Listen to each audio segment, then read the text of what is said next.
Thank you for that. Just before we rejoin Rav Pinchas, I want to say one more thing. The creation of Nusach Afriki, which Rabbi Pinchas is going to give us more insight on first. Where do we get it? What are its contents? And that will come in a couple of moments. But just before we ask Rabbi Pinchas to go there, I have another thing that's on my mind that I'm sure is either in your thinking already, or maybe even without my knowledge, already processing. So here is what I'm thinking. Ashkenazic Yehudim, Sephardic Yehudim, when they open up the Tanakh, of course their commentaries include Chazal. Of course their commentaries will include the sages of old, but in some of the newer revised commentaries to the Tanakh, you'll also see modern European Jewry, right? You'll see rabbis from the 18th, 19th, 20th, and even now the 21st centuries. So here is something that is very pressing on my mind, because here we are today, African Jewry, and we are already translating the tradition, translating the text in our life and in our minds and in our souls. Our next step, even in the midst of us creating Nusach Afriki, what we also need is the African translation of the Tanakh, which also includes Chazal's commentary, the sages of blessed memory, but will also include modern thinking among African Jewry, because that's important.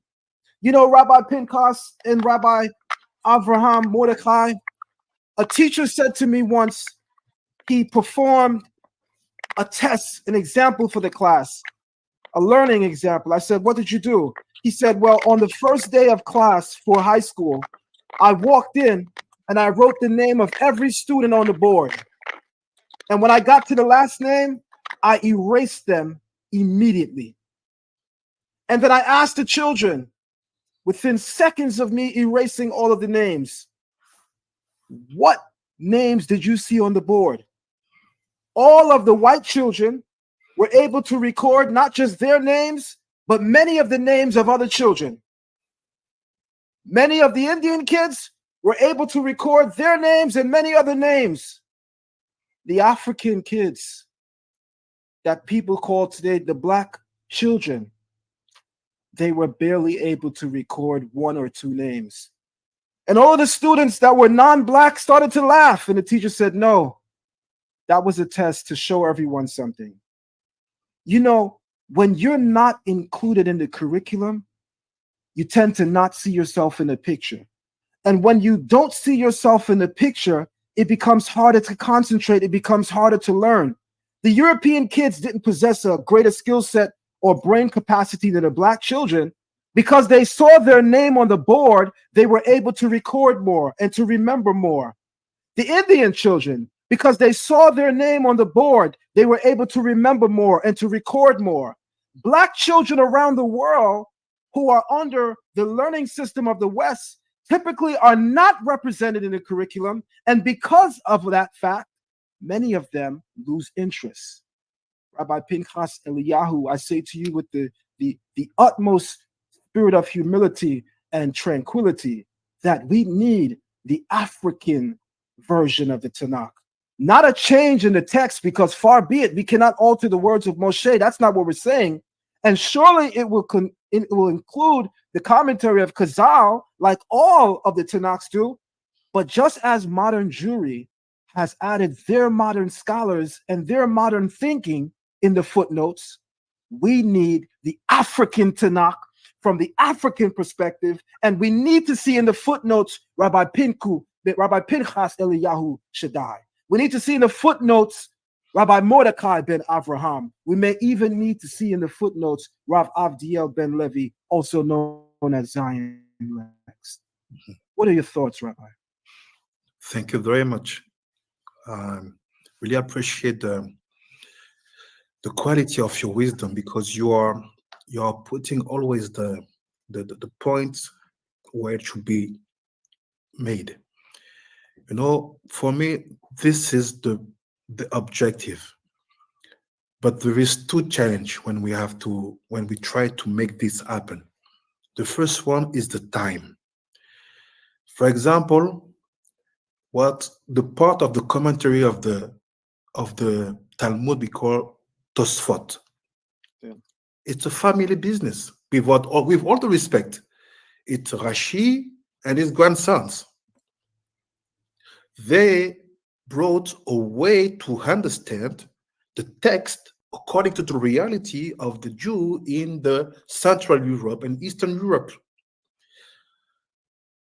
So when you are able to make something like that, time is your bigger enemy. Why? Because the purpose is to be able to say something that will be kept in 2000 years, and not to say something that will be misunderstood and will create something wrong 10 years after. Do we have tools to make this happen? Yes. But the thing is that we need to be one. Again, We need to work together. again, We need to share our strength. The tools that I have that can help us to be able to put a commentary which cannot be contested at all. I was lucky to learn it in the very inner circle in Israel, and I want to pass it.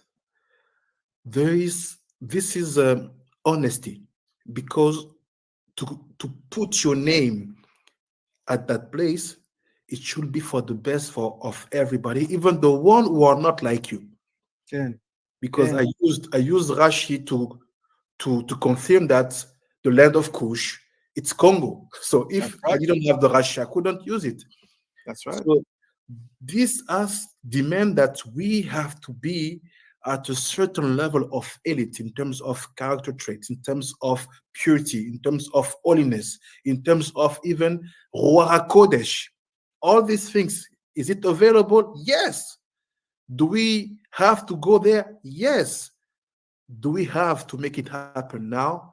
Yes. So, from my perspective, this should be a challenge given to every single African American or African to say, when are you putting your commentary on? But because we will be real, we will know that we have to be at the level. Again, From that perspective, I'm with you 1000%. The yes, tools, we have it.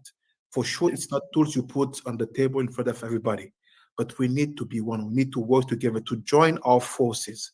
And I do appreciate a lot that strength that you can see in the Hebrew Israelite community, because there's no fear about going straight away in terms of getting information and trying to understand what it is from our own perspective. But now, maybe the time has come that we have to join our forces in order to make solid foundation that will never be removed at all. Why, for example, we have some people telling us, no, the Africa you have in the Talmud, it's not Africa. Let's say, maybe. But you cannot contest history. We have another Talmud telling us that Alexander the Great decided to go to the African campaign in Africa. So sorry, do we see, if you ask to that people, so tell me, where is Africa? They say, no, it's nearby the country of Georgia, not far from Russia. Okay. Do you have any proof that Alexander the Great made a whole campaign of exploration in that area? No. We know that he went down to the lands of Africa. What did he find there? It's written like this. He went down in Africa. Arrived at the place, he had some dry fish. He said, let me clean them a bit in order to eat. He started to clean with the water he had in front of him. The fish came back to life. No, the fish started to smell very strong. He said, what is that water? And he said, he found there the entrance door of the Gan Eden. Meaning, do we have a specific way to understand Torah? Yes. Do we have a knowledge that can have to be given to the word? Yes. But we have to respect two rules. The first challenge, the time, like I said, the second one is to be able to show that what we are saying was already said also. This is the two challenges that we have to face: the time, and both of them have time, and the fact that what we are bringing, we can bring you books from 1,000 years before even you became a religion that confirm what we are saying. And we have all the books. We have all the information. And I can tell you, Chief Rabbi, Rabbi Mordechai can tell you, we some people say, you see black everywhere. Yes, because once you get the codes, you can make a new way, not a new way to understand, a deeper way to understand, which is meaningful for you. So I agree with you. We have to go there, but I think the challenge is, when do we start to work together? When do we start to work together? Thank you, Rabbi Pinchas. Again, this has been so honorable. We're going to bring this to a close in the next couple of moments as you begin to explain more about the Siddur for us in African Jewry, Nusak Afriki, and where and when we can get it and when it's available, right? But before I do that with you, I just want to say that rarely do I have the opportunity, to tell my brother in the sight of my other brothers and my sisters that I love my brother. Rabbi Pinchas Eliyahu, I love you. Thank you. Me too. I say I love you from the spirit of Torah when I say that. And I say that because when you're in the presence of someone that is genuinely for Hashem and his people, not just by the sound of their words, but the conviction in their soul, the allegiance of Hashem. You almost can smell it. And before you leave the live stream, I have to tell you that, from your brother to you, I love you. I love you, my brother. And I want you to continue to do the work that you are doing. And I adjure our community to fully embrace you in the work that you are doing. The next thing that I want to say is, excuse me, my voice is starting to crack because I'm really having an emotional moment. And people who know me, they don't see me like this. But, I also want to say to you that, yes, we must continue to work together to change not only the narrative, but our souls so that we can be on the same page. A fellow asked me in the Israelite community a couple of years ago, and he said, Avdiel, which is my Hebrew name. Everybody knows me as Zion, but my Hebrew name is Avdiel ben Levi, right? He asked me, he said, Avdiel, when do we get our own traditions, and when do we form our own Beit Din? And I said, well, we have our own traditions already. The sages already outlined them, and we know that it came directly from Hashem through Moshe. We know it. We can trace it.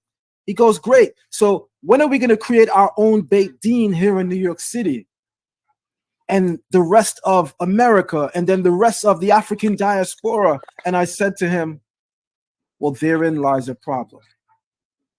Because how do we form a Beit Din among African Jewry here in America, the Caribbean, and throughout the African diaspora when we haven't even agreed fundamentally on exactly what Torah is? Many in our community just see the Torah as the written text. As a result, they never make themselves available to what our ancestors left on record. As a result, we are many, many generations, as you said, from Torah Aleph, from the original Torah of Adam Harishon, right? Adam, the first man. So how are we today to think in our minds that we can interpret the Torah with just 100 years of knowing ourselves in this country and not even making ourselves available to the tradition of our ancestors who, as the Mishnah is being compiled, and we know that it's redacted by Rabbi Yehuda HaNasi in the 2nd century Common Era, but the tradition goes back long before him, right? And the compilation begins before him. He is the redactor of the Mishnah. So its compilation begins even before him. Elders began to assemble what we call today the Mishnah. What I find very important to highlight then, Rabbi Pinchas, is before we can think that we can perform such a task as bringing our own Tanakh that doesn't deviate not a single word, not a single letter from what Moshe was given and what Chazal laid, but should also include the modern commentaries of rabbis as yourself, Mordechai, maybe even myself. Before we can get there, I agree with you. We have to be one. Because imagine one Israelite says, well, when you go to translate law number 610, my teacher says it means this. Another Israelite teacher says, well, my teacher says law 347 means this. So how can we perform the task of translating this from our perspective if we are not first united in how we see Torah, which means we have to come into full acceptance of what is Torah and the practice thereof. And that is essentially what you were saying. The next thing that I wanted to highlight and say in your hearing is this. In Sanhedrin 108b, there are many in the Israelite community here in America